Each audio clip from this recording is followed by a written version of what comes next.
say we will not waste any more of our parliamentary time to impeach a cabinet secretary. Honorable Speaker, cabinet secretaries are not people to waste our time with.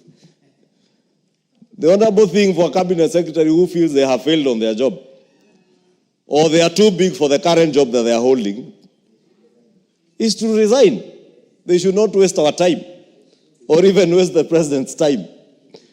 But the president has a prerogative to hire, fire, and also reassign. And therefore, when you serve in a ministry, there is no ministry that is more important than the other, or any state department that is more important than the other, if your motivation is service to the people of Kenya. But if your motivation is extortion, if your motivation is deals in government, then you will find that maybe this particular department of state is better than the ministry I'm currently serving in, because probably you are not able to get the kind of deals you are getting in another office, Honorable Speaker. When you feel a time has come, and you feel that the executive that you are part of, and you feel that the president that you are serving, and the government that you are serving is not incompatible, the policies or your belief at the moment, at this point in time, is not compatible with the government you are serving, the best thing to do, Mr. Speaker, is to resign. Don't bring commotions. Don't bring unnecessary fights within the government.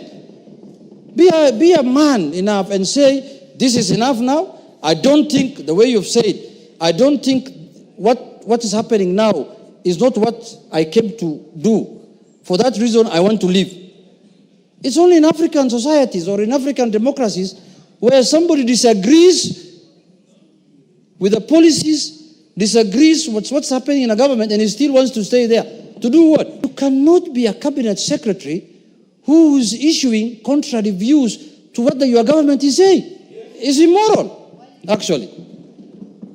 The other day I saw a good friend of mine, whom I learned a lot of things under him, who was sitting on the chair where Mr. Speaker is sitting, Mr. Speaker. And I learned everything I'm doing in this house under his, Mr. Speaker, under his supervision. And that's not what he told me when he was a speaker. He told me, Junaid, if you are tired of something, leave. But now the same person is now accusing the same people he's serving of many things, and he wants to remain there and stay there, Mr. Speaker. It only happens in Africa.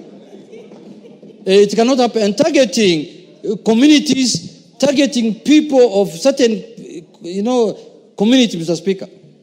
Mr. Speaker, is very unfair. And I am a leader now in this country because I'm a minority leader. That's a constitutional office under Article 108. If my son is arrested by police, I should also tell the country why my son was arrested. I can't just say my son was arrested by so and so. Give the reasons why he was arrested.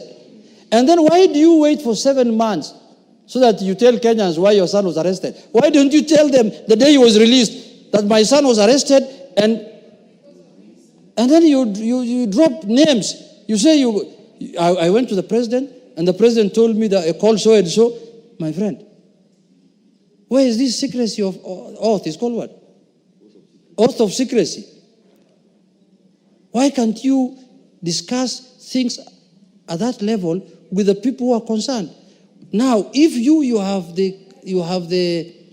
the opportunity to go and see the president, to go and see people who are high offices, Kenyans who cannot access those places, how are they going to be served?